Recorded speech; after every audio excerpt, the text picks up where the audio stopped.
listening to the Author Inside You podcast, a weekly podcast designed to motivate you to finish writing a book, choose a publisher, and have your work build an audience. Keep listening if you're looking to get propelled into the next chapter of your life. And now, it's the Author Inside You podcast with your host, Leah and Matt Rafferty. Hello, and welcome to the Author Inside You podcast. I'm Matt Rafferty. And I'm Leah Rafferty. Today, our guest is Megan Rivers, author of A Fateful Melody, a fictional memoir. Megan enjoys the outdoors, reading, and cooking vegan dishes. Welcome, Megan. Thank you for having me. Thank you for being here. Megan, so a lot of people have stories in their head, but what made you make it a reality and turn it into a book? Well, this book has been with me for a very, very long time. I actually started writing it when I was 15 years old, and it was just one of those stories. I've always been a writer, and it's just one of those stories that just wouldn't leave me alone. It just kept constantly tapping me on the shoulder. So anytime I had, the writing bug, I would always revisit that story, and soon the story became a book, and then the book became a trilogy. Oh, okay. It just wouldn't leave me alone, and I wrote it until I had nothing else left to write, and it took 17 years to complete it. Wow. But once I finished all 3 books, it was over. It stopped, tapping me on the shoulder, and it was gone, and it was a great feeling. It has grown up with me ever since then. So, Megan, you have the trilogy. Have you released all 3? Well, the second book came out in the beginning of March. Congratulations. Thank you. And the third and final book is coming out in July.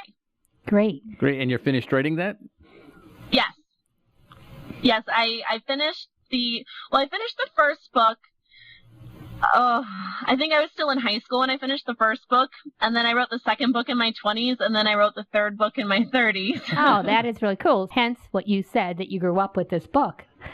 Right, exactly. Yeah, that's pretty cool. All right, so you decided, I'm going to write this book, and how did you go about it? Did you find an editor, or what did you do? Well, I did my undergrad in writing, and I had a lot of writing classes, and I remember one class, the professor taught us how to write query letters, and I actually we had to write a real query letter for one of our works, and I wrote it for this book. But I never sent it out, and it still, haunted me throughout the years. And about a year ago, last April, I was at Barnes & Noble, and the writing bug hit me hard, and I was that third book was just constantly, when I wasn't at working my day job, I was writing, work, write, sleep, work, write, sleep. And I was at Barnes & Noble, and I had the writer's, that writer's book for 2016, where it lists all the agents and all the publishers and everything. Okay. Mm-hmm. And I bought it, and I said, you know what, this is going to be the year. This is going to be the year that I'm going to actually send a query letter for this book. And I took out my highlighters and my, Post-it notes, and I abused that book. And I sent query letters to so many agents and publishers. And when I did get responses, it was the book wasn't for them, and different things like that. And I was like, oh my gosh, I want this book to be born. I don't want to be the only one who's read it. I think my main characters, Christy and Galvin, they're ready to go out on their own. Aww. So I did a lot of research, and I found self-publishing. Okay. And I said, you know what? I'm going to try this. I'm going to try this out. And at least, somebody else will be able to read their story, and they can go out on their own. And I did some research for about 2 months, and I did a bunch of prep work, and I had a release date in mind, and I was not working at the time, so I had all this free time, and I ended up releasing it and publishing it through self-publishing, and it was a lot of hard work, but it got done, and so many people have read their story, and it makes me happy that, my two babies, my two main characters, they're out on their own now and they're in other people's lives. Yes, how exciting. That's very exciting. It is very cool. Very cool. Yeah. So you can we step back just a little bit about query letters? We talked about it in a previous episode, but just for people who aren't sure what a query letter is or what could you explain what one it is, what you learned in college and how it helped? Yeah, basically, when a writer has a book and they want an agent to represent it, or you want a publisher to print it, you write this query letter, which basically tells you how great the book is and, how you really, really want to support this book, and you send it to agents and publishers and things like that, hoping that you'll get a response that they want to look at your manuscript. And then if they do want to look at your manuscript, you really, really hope you get a response that they want to be a part of the process and that they sign you on for contract and everything. And for this book, I kept rewriting query letters, sending them out through snail mail, through email, through website. Like some publishers and agents have special forms you have to fill out, and you have to be right down to the detail, do everything they want you to do the way they want it. And if there's one little thing off, they won't even look at your query letter. Yeah, so it's exhausting. But, I stuck with it. And this is off the topic from A Fateful Melody, but this past summer I wrote the first book in a mystery series, and I queried that and almost immediately got a response. Wow. And yeah, it was really cool. Really cool. Yeah. And right now it's in the process. Like, I signed a 2-year contract with a publishing house, and it's in the process of being, edited and formatted and looked at right now. Wow, congratulations on that. That is fantastic. Thank you. Well, what's nice is that you get to see both sides now, self-publishing and having a publisher. That's pretty cool. Exactly. It is really cool. And, self-publishing, you have to do all the work yourself. You have to do the editing, you have to do the formatting, you have to do the book covers, or pay people to do that. I did my own book trailers. I did my own promo work. I made my own bookmarks. I signed myself up from like different shows to show my book. Like, I did all of that myself, where now that I have a publishing house, they take care of all of that. So, it's really cool to see. Now you appreciate more the work that they do for you when you're not doing it. Yeah. Why do you? What do you think it was that with your the second round of query letters, or with this new work, that it was picked up so quickly? Well, I think there's one reason is that it's a cozy mystery, and those are popular nowadays, so people are looking for them. And I think the second reason is A Fateful Melody and the 2 books that come with it. The genre is almost blurred. You can't really put it as a young adult or a new adult or women's or romance or media tie-in. I mean, it's so much more than just one genre. Okay. When you look at the whole trilogy. So, and I think that kind of put a lot of people off. Also, I marketed as a young adult when my query letters, and that's very competitive. Really? Yeah, from what I understand through my research thing, yeah, young adult is very competitive to try and get published in. So you scared off the publishers. They were looking at it and thinking, this might be too difficult to promote and to get people to buy. But then when it comes to a mystery, they're like, now we've got something here. Exactly. And I think the mystery, I mean, my 3 books I published under myself, I'm starting a new a platform for myself. I'm gathering readers, I'm gathering supporters, an email list, and a lot of agents look at that. So I'm building a baseline for myself.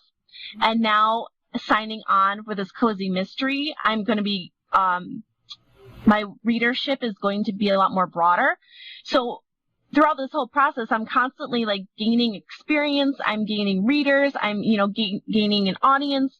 And that's only going to help me to be a better writer and to grow. Yes. Well, I know personally when I find an author that I like, after I finish their first book, I immediately try to see what other books they have written. So, yes, when the mystery fans come in, they'll probably, see that you had other books, and then they'll find your self-published books.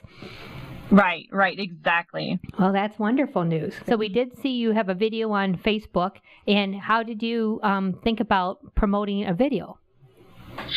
Well, to backtrack a little bit, the videos are book trailers, and one of my favorite authors, this was like 10 years ago, he did a book trailer for his book, and I got excited. I was like, oh my God, it's going to be a movie. And then I was like, wait, no, it's just a book trailer. Yeah, that was we said, oh, there must be a movie. Yeah. Right. No, but it got me excited, and the whole thing with book trailers is people, with moving pictures and things like that, they're more apt to pay attention and be drawn into it. So that was my hope with that. With the first book, A Fateful Melody, I actually hired somebody on Fiverr to make it for me, and I really didn't like it, but it was what I had. But then for my second book, A Song of Life, I decided, if I want it done right, I'm going to do it myself. So I used a lot of stock videos and did my research, and I used my Mac and I put it all together, and I was really happy with it. But it draws in a lot more people to actually look at it, and then if they say, hey, this is pretty good, they might be apt to read it. Yeah. Oh, very good. Now, what about the story itself? So I see that it deals with a 15-year-old young girl or 15-year-old girl who's going to fly to Australia to see her father, who she doesn't particularly care for, it sounds like, and meets a rock star. So how did that idea come about? Well, like I said, I started writing this in high school. My best friend at the time lived in California, and I was in Chicago, and I was just I just got done visiting her for about 2 weeks, and I had to come back to Chicago, and we were in LAX. And, we're two 15-year-old girls. We're just doing whatever 15-year-old girls do. And she stopped dead in her tracks, and she thought that there's this famous person in the airport. And, she's, in California, so she knows, I assume she knew these things, And I was like, no way. And she goes, oh my God, what if they're on your plane? And I was like, oh, huh. So when I got onto the plane, I think it was a 5 or 6 hour flight from California to Chicago. And it got my wheels turning, and I started, I always had a notebook with me when I was growing up. I would fill out huge notebooks just with ideas or just random thoughts and phrases. And I took out my notebook, and I started planning this short story about this girl, Christy, who was sat next to a famous rock star. And it just was born from there. Great. That's pretty neat. That is very cool. Just an idea with your friend. Yeah, she must have been happy too to hear that you wrote this book, and she probably said, I was the inspiration. Yeah, we were best friends, and then, around college we kind of lost contact a little bit, and but we found each other on Facebook. And she actually, I dedicated the book to my grandma and grandpa and to her, because without it would never have been written. Oh, that's very nice. So besides the videos, what are you doing to promote your books? I have been doing memes, which is a picture with a quote from the book. Sure. Mm-hmm. Yeah. And so I'll put that on my Facebook page or my Pinterest page or my Instagram page, and they get a lot of responses. One huge trick that I learned that has really, really helped me and might help other authors is that if you choose to do memes and things like that, hashtags are huge. We saw a lot of hashtags on your Facebook posts or pin. Yeah, I learned early on, especially on Instagram, not so much with Facebook that I've learned, but on Instagram, when I wasn't putting hashtags, I wasn't getting a lot of likes. And then I started learning about hashtags and different hashtags. Like I looked at like different authors or bookstagrams and things like that. And when you put these hashtags with the pictures, a wider audience sees them, so more people are apt to like them. Oh, good. And that just comes from people searching the hashtag. So it's a common term such as, winter or hamburgers or something like that. And then they stumble upon your quote and then find your book and buy it. That's the hope. That's very cool. Good entrepreneurship. And then where are you selling your book? It's available on Amazon. You can order it through Barnes and Noble.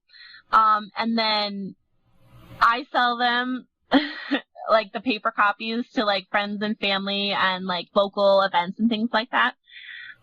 But you can always find them on Amazon as an ebook or a paperback book. And you can order the paperback book on Barnes and Noble website as well. Well, that's interesting. We haven't heard any self-published people speak about Barnes and Noble. So how did you get that? Well, it was part of the Kindle Direct Publishing. When you publish a book, you can just self-publish it, or you can make it available to libraries and colleges, bookstores, and something else. And I just clicked those when I want my book out there. And yeah. And then like 2 or 3 days later, like they said it was going to take a while for it to show up on Barnes and Noble. And like 2 or 3 days later, I went on Barnes and Noble and I looked at Megan Rivers. I was like, "There's my book!" Oh, that must have been pretty cool. That is great. Yeah. They work with CreateSpace, which is through Amazon Kindle Direct Publishing. Mm-hmm. So when you go to Barnes and Noble and you want to order the paperback copy, I think they work with CreateSpace, and as you order it, they'll ship it. Print on demand, and then they ship it when somebody buys it. I like it. It was very easy to use. You said earlier that you found places to take the book and sell them. So can you tell us about, was it like local bookstores or was it fairs? Yeah. Well, one of my best friends lives out here near Chicago, and she's been a really, really big support. And after I published my first book, she kind of took on like the role of manager / editor / cheerleader. That's nice. Yes. And she kind of keeps an eye open. She got me into, it was like, this high school was doing like it was almost like a craft show, where people would come, a vendor show, that's what it is, a vendor show. Mm-hmm. Okay. And so she had me sign up for a vendor show, and so I was selling my book at the vendor show with my local library. I'm trying to set up something there. Good. And it's hard because a lot of people don't want to sell self-published books. Oh. Yeah, a lot of people don't want to do that. But like I said, my really, really good friend Kat, who the second book is partially dedicated to, she keeps her eyes open. She found a consignment store who was willing to take a bunch of my books. Oh, great idea. Yes. Yeah. It seems like grassroots things seem to be the way things are right now. And it just seems kind of strange. You think people would be more supportive of the self-published, because what we keep hearing about also is that you have, as an author, more control, and a lot of people seem to like that, and it just seems like when it comes to self-publishing. Yeah, self-publishing. Mm-hmm. So it's just, I don't know, it's just too bad that more people aren't more supportive. So tell me more about the Consignment Store and how that worked out. That sounds like a very interesting topic that we've never covered on our podcast. Yeah, I never thought about it either. Like, go to a consignment store and, self-published books, like, that's an ingenious idea. And so I took about, 5 books and sold it to them on consignment. And if nobody bought them, then, I could take them back or whatever. But sure. So far, so good. Great. Okay, Megan, just a couple more questions for you. One is, what's your best advice you have for new authors, and how's the best way for our listeners to get in touch with you? Well, my best advice for authors is I mean, it's going to sound cliche, but just don't give up. Don't stop writing. No one can stop you from reaching your dreams but you. You might send out 1 million query letters and get 1 million rejections, but that's not going to stop you. You can figure out a way through it. If you want to make that dream come true, you make that dream come true. And never, ever stop writing. Even if you think what you're writing is just a big old dud, don't stop writing. Great. Yeah. That's excellent. Coming from the person who wrote 3 books. Well, more. Now, now even more. You're right. Yeah. And so, and then the best way for our listeners to get in touch with you? Well, you can find all my contact information on my Facebook page at Megan Rivers Author. My email is meganriversauthor@gmail.com. And then I have a website, meganrivers.weebly.com. Fantastic. Okay. And then, and you can find me on, Facebook, Instagram, Pinterest, Twitter, and things like that, all at Megan Rivers Author. Great. That is very good. So you make sure you're covered all the bases. You're out there on social media.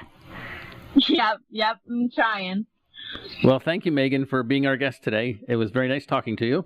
Thank you, Matt and Leah. This was excellent. Good. Great. Well, thank you for taking the time to speak to us.